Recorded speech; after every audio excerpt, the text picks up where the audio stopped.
aparência, né? A pessoa fica rouca e pensa que é apenas uma gripe, um resfriado, e muitas vezes pode ser um sinal de uma doença maior.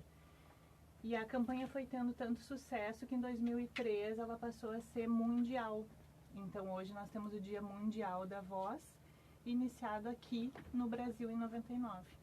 Olha só, então são Quase 20 anos, né? 18 anos, né? Isso que nós temos esse ano, 18, 19 anos, né? Você começou em 99.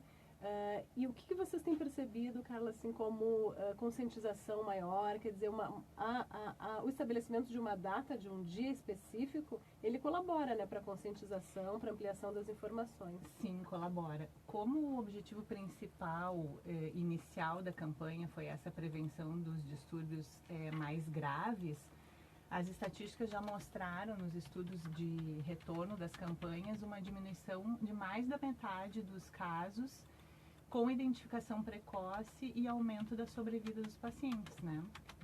Mas também o objetivo da campanha, além disso, é conscientizar sobre, como tu disseste, o papel da voz, né? Porque a voz é um instrumento de trabalho de muitos profissionais, além de ser o meio de comunicação que nós usamos entre nós no dia a dia. Sim, Carla, a gente estava tentando denominar, né? Como é que a gente identifica a voz como uma característica do organismo, do corpo humano? Não é exatamente um órgão, né? É um órgão? Boa pergunta. A voz é produzida pelas pregas vocais, que são parte de um órgão do corpo humano chamado laringe, que fica bem no pescoço, atrás do pomo de Adão, do gogó, que as pessoas falam, né? Então a voz é um produto desse órgão. Sim, ela, claro, é o resultado de todo um funcionamento de um mecanismo muito complexo, né, dentro do nosso corpo humano, né? Sim, é preciso intencionalidade para produzir a voz para comunicação, respiração e a articulação, o movimento da boca, dos lábios, da língua para transformar esse som em palavras. Então exige uma coordenação muito fina e bem complexa. E a melhora da voz, ela sempre pode ser aprendida, né? E sobre isso até eu ia te questionar, não sei se o Gilson também pode tem continuar. alguma questão. Vou depois. Isso. Professora aqui da nossa UFSM, Sim. também fonoaudióloga, né, Carla? A gente muitas vezes a gente que trabalha com voz principalmente, né? Nós na comunicação temos a voz como uma necessidade permanente, né, de aperfeiçoamento, de sofisticação, né, de toda a uniformidade do tom, da articulação, né? Para nós é um instrumento de trabalho, de fato, né, para os comunicadores. Mas muitas vezes a gente tem a impressão de que um determinado tom de voz com o qual a gente inicia a vida profissional, ele vai ser permanente, não pode ser modificado. E a gente sabe que com o trabalho isso é aperfeiçoado, né? Sim, com certeza. Vocês, os professores, os advogados e uma série de outros profissionais são considerados profissionais da voz, porque usam a voz como um meio de trabalho. E realmente o tom que tu diz, as características da voz, elas podem ser melhoradas, elas são aperfeiçoadas, mas a voz também tem uma característica interessante, ela envelhece junto conosco, ela amadurece junto conosco. Então nós temos uma voz de criança, uma voz de jovem, de adulto e depois uma voz de idoso. Claro que esse envelhecimento ele pode ser retardado com um trabalho também, porque as pregas vocais são músculos e elas podem ser trabalhadas, mas nunca nós vamos conseguir modificar radicalmente. Então o envelhecimento na voz vai nos acompanhar também, a maturidade da voz vai nos acompanhar, né? E isso é muito bacana de ver. E também a maturidade profissional, eu diria.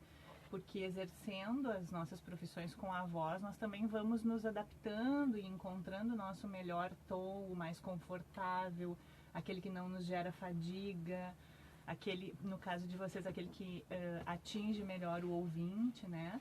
Porque tudo isso é uma sabedoria também do trabalho e também da fonoaudiologia que vai aperfeiçoando a voz, né? Encontrando a voz mais adequada para aquela profissão. E às vezes a gente identifica uma pessoa através da voz, a gente já imagina que ela trabalhe com tal coisa, porque algumas características a gente vai adotando e vai nos caracterizando como tal profissional, né?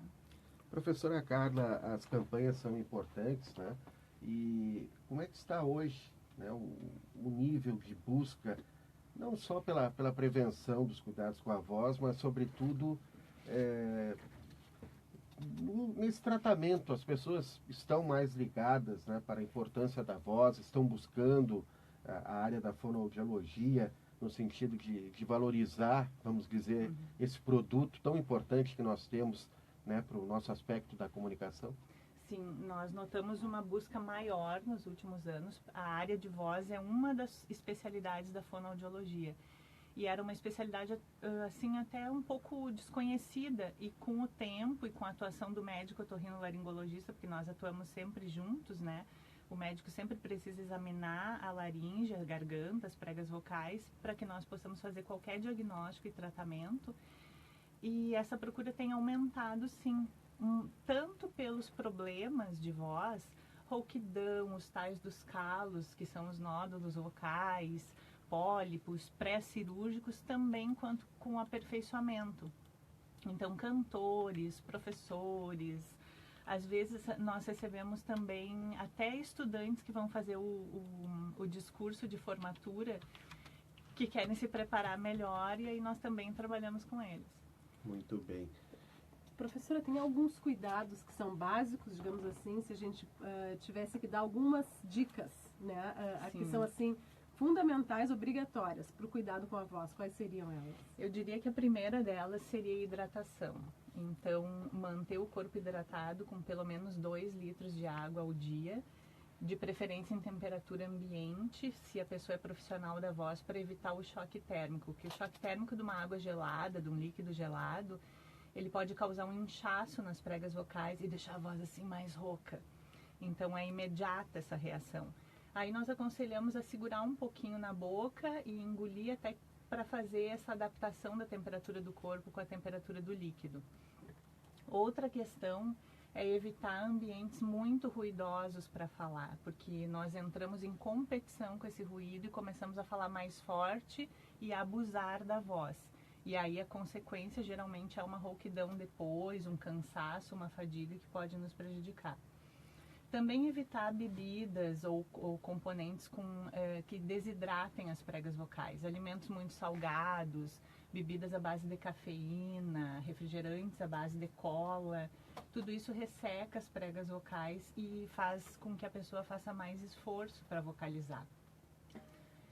Muito bem. Nós estamos ao vivo com a professora Carla Selo, doutora em fonoaudiologia, e que é a nossa professora aqui da UFSM e também fonoaudióloga, falando sobre as características, os cuidados com a voz neste 16 de abril, que é o Dia Mundial da Voz, né, Carla? Aqui na UFSM, Carla, os principais projetos também do curso, com quem é que vocês vêm trabalhando, provavelmente em múltiplas frentes, né? Tu és também doutora e tem atuação na área da linguística, né? De que forma a universidade também vem trabalhando no sentido, a gente sabe que a universidade presta também um serviço de utilidade pública, né? Sim. Nesta área da fonoaudiologia. Nesse sentido, nós temos a clínica fonoaudiológica, que se chama Serviço de Atendimento Fonoaudiológico. É a nossa clínica escola, onde todos os estagiários que estão no último ano, no penúltimo e no último ano, prestam atendimento pelo SUS para a população.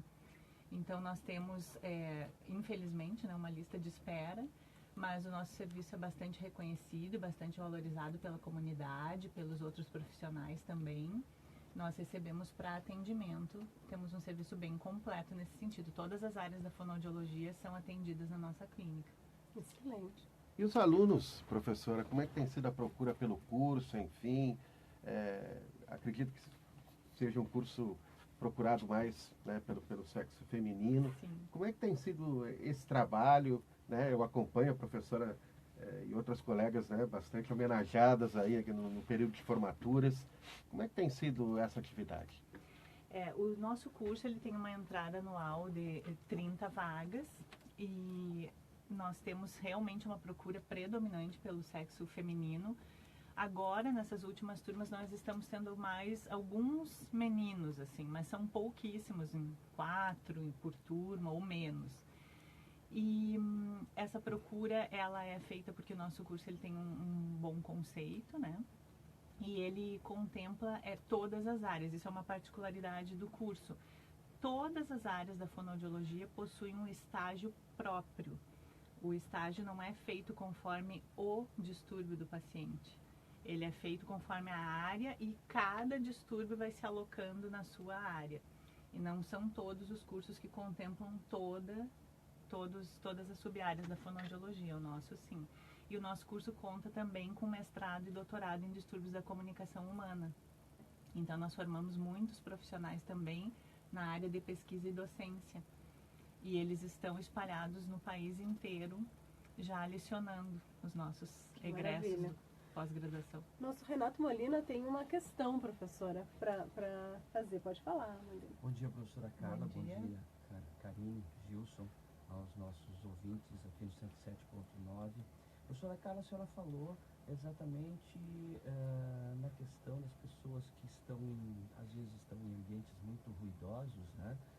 Começarem naturalmente a falar mais alto para tentar se fazer entender e aí, consequentemente, a fala já começa a tomar outros rumos, nada bons, como a senhora disse. Por outro lado, a minha pergunta é a importância da audição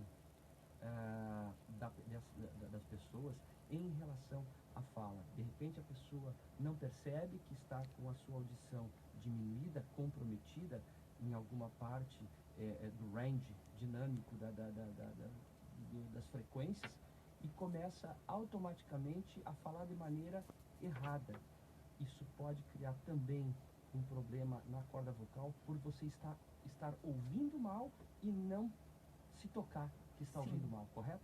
Corretíssimo. A audição é o nosso órgão autorregulador da voz. Nós nos regulamos inconscientemente, na verdade. A nossa audição sempre nos regula. Por isso que quando nós temos ruído, nós perdemos o controle, nós perdemos essa autorregulação. E uma perda auditiva, uma surdez, ela pode sim afetar a voz e a fala. E inclusive a todo o processo de comunicação do indivíduo. E nós vemos isso muito no idoso.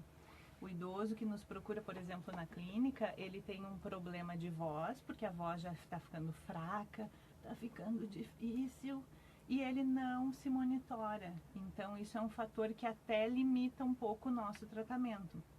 Mas lá nós aconselhamos, então, fazemos os exames auditivos, eles também são protetizados, nós temos um programa de protetização de audição para a população em geral, não só idosos.